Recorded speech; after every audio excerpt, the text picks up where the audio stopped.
Good evening students. Organisation behaviour की आज की क्लास में आप सब बच्चों का स्वागत है। जैसा आप सभी को पता है कि हम लोग यूनिट नंबर 4 के अंदर ग्रुप बिहेवियर और इंटरपर्सनल इन्फ्लुएंस का टॉपिक पर स्टडी कर रहे थे। तो आज के सेशन में अपन लास्ट जो सेशन अपन ने पढ़ा था लेक्चर, दैट इज़ कॉन्फ्लिक्ट और उसका प्रोसेस या स्टेजेस, तो उसी को अपन कंटिन्यू करेंगे। तो अपन ने 2 स्टेजेस पढ़ ली थी, आज अपन थर्ड स्टेज से शुरू करेंगे। थर्ड स्टेज होती है हमारी इंटेंशन। इंटेंशन क्या है? Intention are the decisions to act in a given way. Intentions basically क्या है कि आप किसी की खुद ही चाह रहे हैं कि किसी की खुद मेंटलिटी है या वो चाह रहा है कि मैं ऐसा कुछ करूं जिसके अंदर वो अपना खुद का परसेप्शन और बिहेवियर को क्या कर रहा है, ओवर्ट कर रहा है, एक्सेस में ले जा रहा है। तो इसके अंदर हम 2 सिचुएशन को लेके चलते हैं, 2 डायमेंशन को। पहली डायमेंशन जो होती है वो होती है कोऑपरेटिव डायमेंशन। कोऑपरेटिव डायमेंशन क्या कहती है? जिसके अंदर एक पार्टी ये कोशिश करती है कि मैं खुद की जो मेरी बिहेवियर है, मेरा जो सेटिस्फैक्शन है, वो मैं कोशिश करूं करने की, और अदर्स की जो है जो वो सोच रहा है, जो बात वो सोच रहा है, जो थिंकिंग प्रोसेस उसका है, जो वो कहना चाह रहा है, उसके प्रोसेस को भी वो सेटिस्फाई करने की कोशिश करता है। दूसरा आता है असर्टिवनेस। असर्टिवनेस का मतलब क्या है? जहाँ पर एक पार्टी अटेम्प्ट करती है टू सेटिस्फाई हिज और हर ओन कंसर्न, सिर्फ अपनी बात को सेटिस्फैक्शन देने के लिए कि मैं जो कह रहा हूँ वो सही है। तो इस जब ये 2 सिचुएशन आ जाती हैं, तो अगर कोऑपरेटिव है तो कोई कॉन्फ्लिक्ट नहीं होगा। पर यदि असर्टिवनेस आती है तो 5 कॉन्फ्लिक्ट्स के अंदर अराइज हो जाते हैं। पहला आता है कॉम्पिटिंग। इसके अंदर क्या है?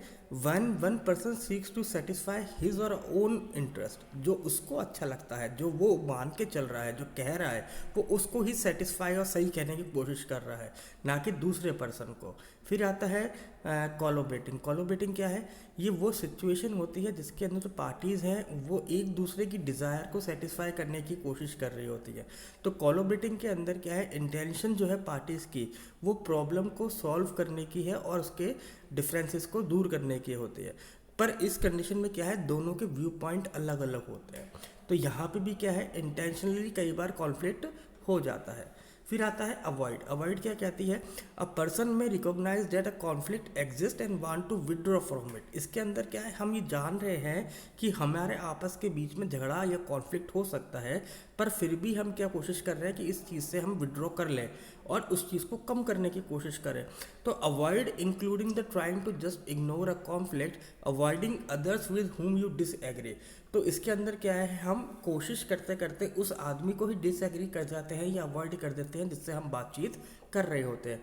तो यहाँ पे भी क्या है? कॉन्फ्लिक्ट को हम क्रिएट करने की कोशिश ही कर रहे हैं। कई बार ये रुक भी जाता है, पर कई बार क्या है? सामने वाला पर्सन बुरा भी मान लेता है कि नहीं, इन्होंने मुझे बिल्कुल इग्नोर कर दिया।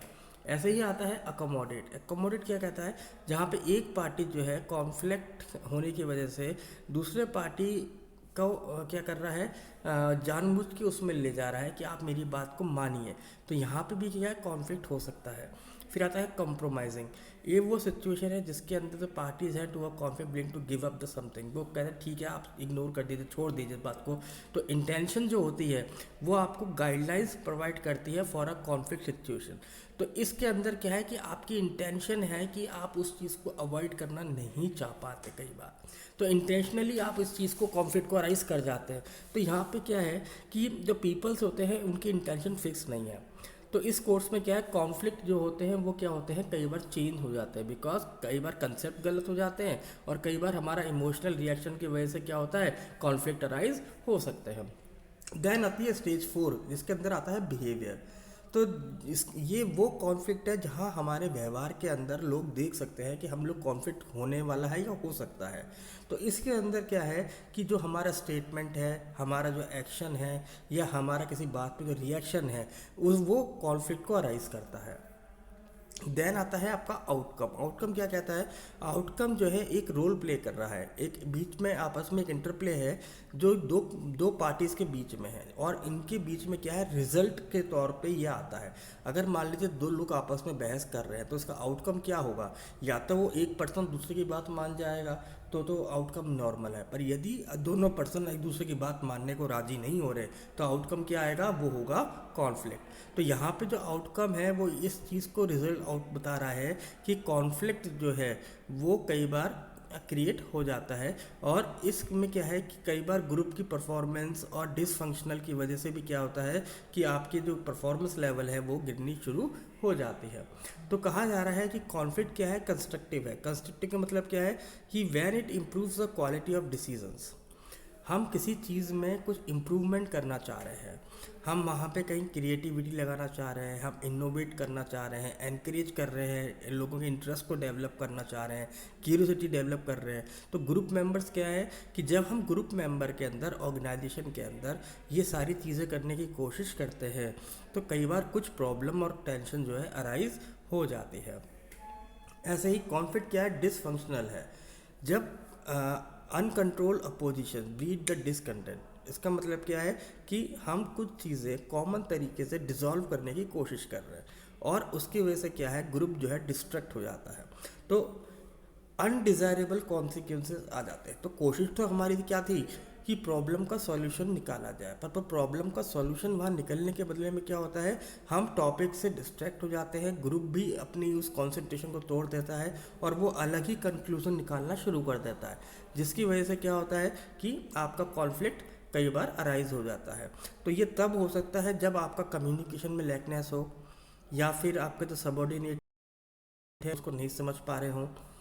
और वर्क प्लेस में क्या है कि कॉन्फ्लिक्ट जो है इनएविटेबल है। तो ये क्या है, कई बार सडनली अकर हो जाता है जब एक पार्टी दूसरी पार्टी की बात को समझना नहीं चाह रही होती या अपोज करने की कोशिश कर रही होती है।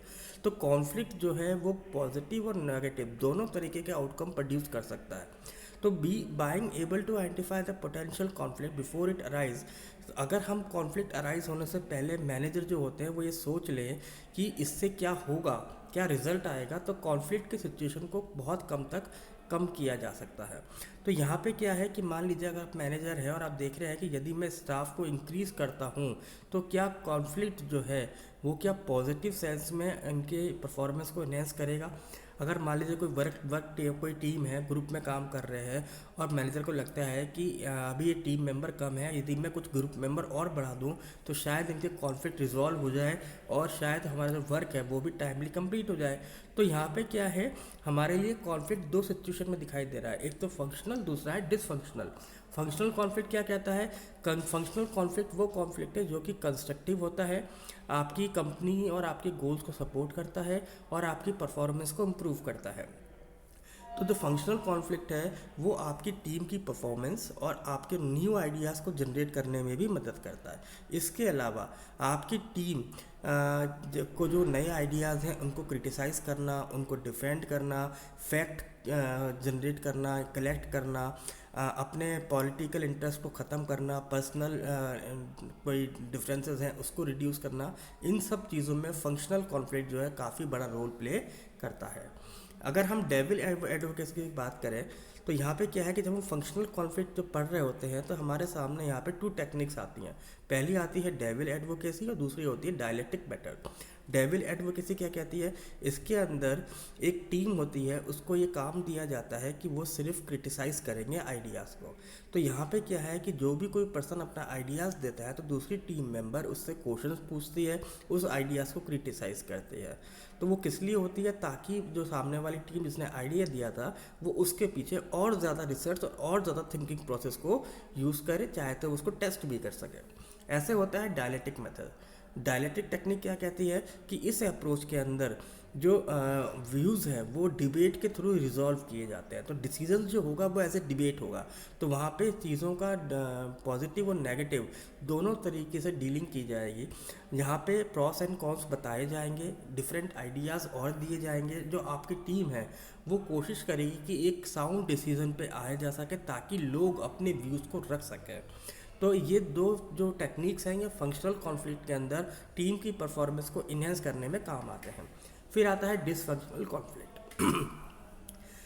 तो डिसफंक्शनल क्या होता है कि यहाँ पे जो डिस्प्यूट्स हैं और डिसएग्रीमेंट्स हैं वो हाइंडर योर कंपनी परफॉर्मेंस, ये आपकी परफॉर्मेंस को छुपा देते हैं।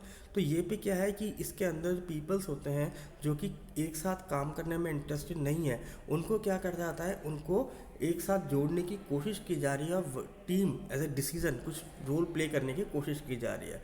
तो जब भी डिसफंक्शनल कॉन्फ्लिक्ट अराइज होता है तो इसको डील करने के डिफरेंट मेथड्स हैं। जैसे इनकम्पेटेबल पर्सनालिटीज़। तो शायद क्या है कि दो जो पार्टीज़ हैं, दो टीम्स जो हैं, वो एक दूसरे को समझ नहीं पा रही, इसकी वजह से ये जो है आपका डिसफंक्शनल कॉन्फ्लिक्ट अराइज हो रहे हैं। ऐसे ही हमें अपनी जॉब की रिस्ट्रिक्शंस या लिमिटेशंस नहीं पता, हमारे पास रिसोर्सेज बहुत लिमिटेड है, या कम्युनिकेशन में प्रॉपर नहीं हो पाती, या इंडिविजुअल टास्क। तो अगर हमने किसी टीम को इंडिविजुअल टास्क दिया है तो जो टास्क हमें कंप्लीट करना है वो किसी दूसरे की मदद की से ही हो सकता है। तो इंटर डिपेंडेंट टास्क होने की वजह से भी कॉन्फ्लिक्ट अराइज हो जाते हैं। ऐसे ही अगर रूल्स जो कंपनी ने बना रखे हैं, पॉलिसीज़ बना रखी हैं, वो भी कभी अनरीजनेबल हैं, या फिर टाइम प्रेशर बहुत ज़्यादा दे रखा है, डिसीजन मेकिंग नहीं हो पा रही है, या डिसीजन मेकिंग में आपके बहुत सारे रिस्ट्रिक्शंस आ रहे हैं। इसके अलावा कई ऐसे अनरिजॉल्व कॉन्फ्लिक्ट हैं जो अब तक सॉल्व नहीं हो पाए हैं, उसकी वजह से भी क्या है टीम प्रॉपर तरीके से काम नहीं कर पाती। तो ये कुछ रीजंस थे जिसकी वजह से कॉन्फ्लिक्ट अराइज हो सकते हैं। तो आई होप बच्चों कि आपको टॉपिक समझ में आया होगा। Thank you very much.